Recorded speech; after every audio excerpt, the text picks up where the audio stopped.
সে অভিজ্ঞতা শিক্ষার্থীদের কাছে তুলে ধরলেন ৩০৬ দিন মহাকাশে থাকা নাসার প্রধান নভোচারী জোসেফ এম আকাবা।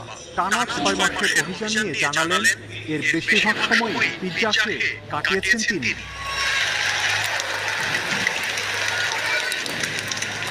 বিজ্ঞান প্রযুক্তিতে নাসার অবদান ও মহাকাশ গবেষণা থেকে বিশ্ব কিভাবে লাভবান হতে পারে সে প্রসঙ্গ এসেছে তার ভাষ্যে। সর্বশেষ অভিযানে মহাকাশে ছিলাম ৬ মাস। ইন্টারন্যাশনাল স্পেস স্টেশনে পৌঁছতে লেগেছিল ৮ মিনিট।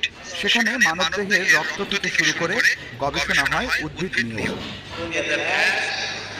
মহাকাশ থেকে পৃথিবীতে ফেরার পর জীবনযাপনে কি পরিবর্তন আসে, শিক্ষার্থীদের এমন প্রশ্নেও জবাব দেন আকাবা। মহাকাশ থেকে ফেরার প্রথম কয়েক সপ্তাহ সবকিছুই ভারী লাগে, কারণ মহাকাশে থাকে